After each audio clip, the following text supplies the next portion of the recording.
Hello friends, last lecture में हमने primary batteries के बारे में स्टडी कर लिया था। आज हम सेकेंडरी बैटरीज के बारे में स्टडी करेंगे।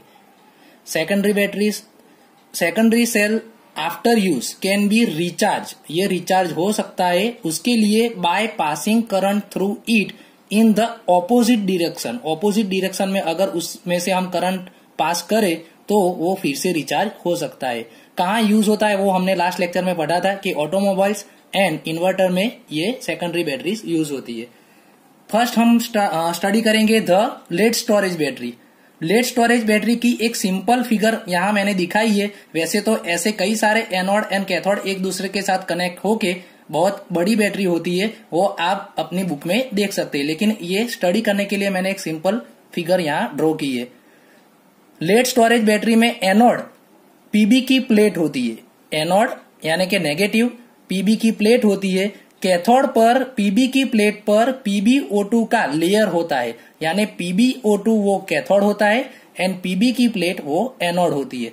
अब यहाँ इलेक्ट्रोलाइट H2SO4 का solution 38% weight by weight H2SO4 का सॉल्यूशन वो इलेक्ट्रोलाइट यूज होता है। अब यहाँ हमको एक छोटी सी हिंट याद रखनी है कि एनोड पर क्या होगा एंड कैथोड पर क्या होगा। तो हमारा एनोड यहाँ है पीबी एंड कैथोड है PbO2। तो एनोड पर हमको मालूम है ऑक्सीडेशन होता है, तो एनोड पर ऑक्सीडेशन में पीबी में से PbSO4 बनेगा। अब यहाँ हम स्टेट ऑक्सीडेशन स्टेट देखें तो पीबी के ऊपर कोई चार्ज नहीं है तो जीरो होगी। PbSO4 में SO4 सल्फेट की हमको मालूम है -2 चार्ज है, तो पीबी का +2 चार्ज हुआ। तो जीरो में से +2 चार्ज हुआ तो हम वो 11th में पढ़ चुके हैं रेडॉक्स रिएक्शन में कि जीरो में से +2 यानी चार्ज इंक्रीज हुआ तो उसको ऑक्सीडेशन बोलते हैं।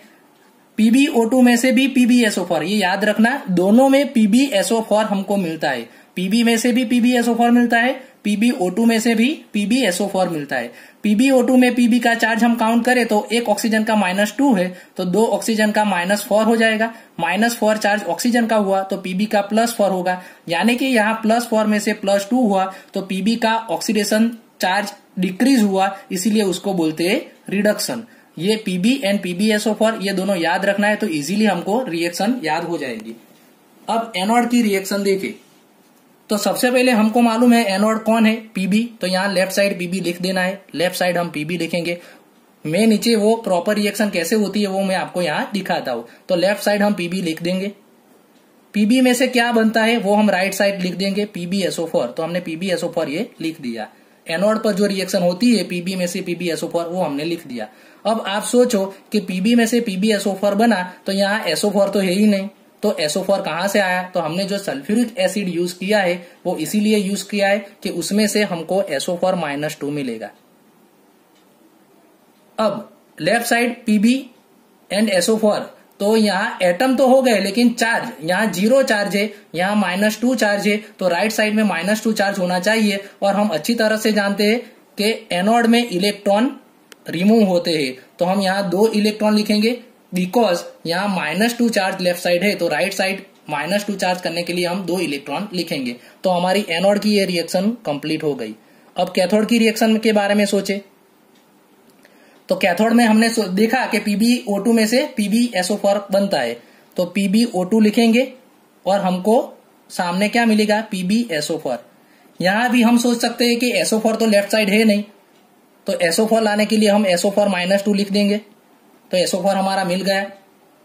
अब यहाँ SO4 -2 लिखा तो 2 इलेक्ट्रॉन लेफ्ट साइड होने चाहिए, जैसे यहाँ राइट साइड 2 इलेक्ट्रॉन है तो 2 इलेक्ट्रॉन हमको मालूम है कैथोड में इलेक्ट्रॉन लेफ्ट साइड होते हैं, तो 2 इलेक्ट्रॉन मैंने लिख दिया।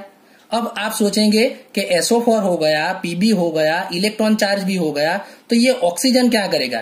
तो यहाँ 2 ऑक्सीजन है तो 2 ऑक्सीजन रिमूव करने के लिए यहाँ हमको H2O रिमूव करना पड़ेगा। एक ऑक्सीजन H2O में रिमूव होता है लेकिन यहाँ ऑक्सीजन 2 है तो 2 H2O रिमूव होगा।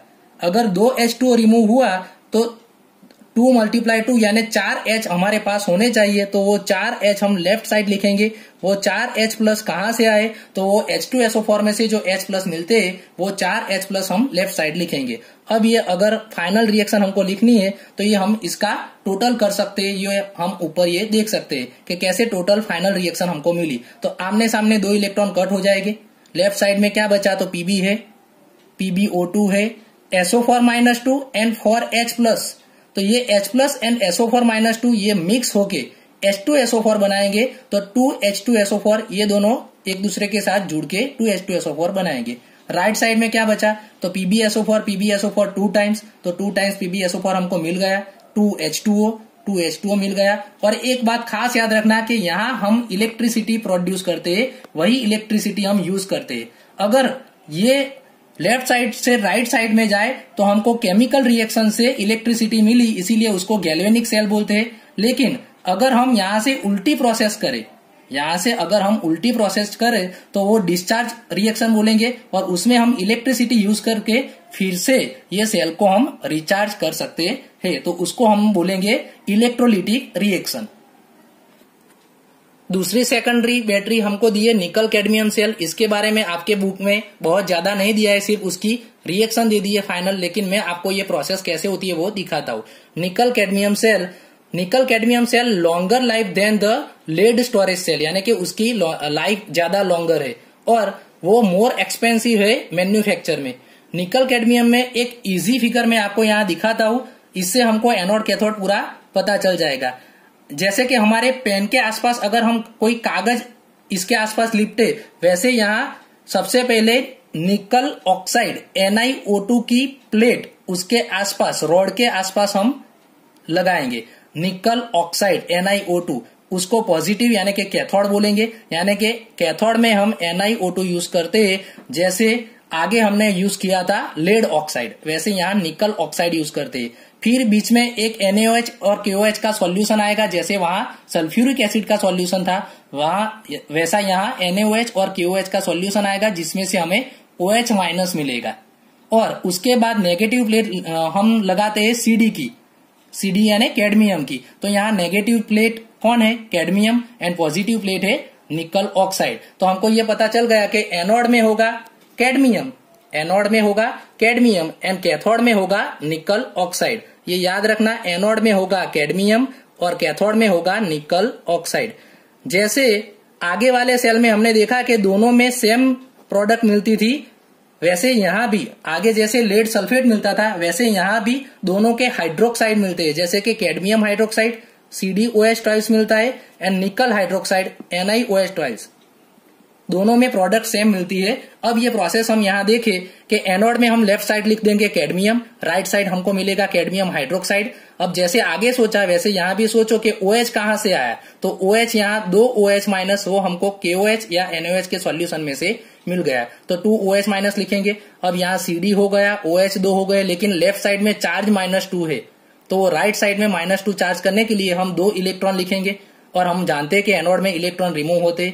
सेम वैसे ही कैथोड में हम क्या करेंगे, तो कैथोड में कौन सी प्लेट है, निकल ऑक्साइड की, तो निकल ऑक्साइड लिख देंगे, एंड राइट साइड में निकल hydroxide OH2 NiO2 and NiOH2 लिख देंगे। अब हमको ये सोचना पड़ेगा कि यहाँ H कहाँ से आया है, तो यहाँ H लाने के लिए हम H2O लेफ्ट साइड लिखेंगे। अब कितने H2O लिखेंगे, तो 2 H2O लिखेंगे, क्योंकि हमारे पास यहाँ 2 ऑक्सीजन है, O 2 है, इसलिए हम 2 H2O लिखेंगे। 2 H2O लिख दिया, और 2 इलेक्ट्रॉन हमको मालूम है कि यहाँ राइट साइड है, तो वो लेफ्ट साइड में आएगा, तो 2 इलेक्ट्रॉन हम लेफ्ट साइड में लिख देंगे। और ऐसा भी हम सोच सकते हैं कि लेफ्ट साइड में -2 चार्ज है, तो राइट साइड में -2 चार्ज होना चाहिए। वो -2 चार्ज जो OH- है, ये 2 इलेक्ट्रॉन लेफ्ट साइड में, और जो 2 OH- है वो यहाँ राइट साइड में लिखेंगे। तो -2 चार्ज हमारा दोनों साइड हो गया, और यहाँ हाइड्रोजन 2 एंड 2 4 करने के लिए यहाँ हम 2 H2O लिखते हैं।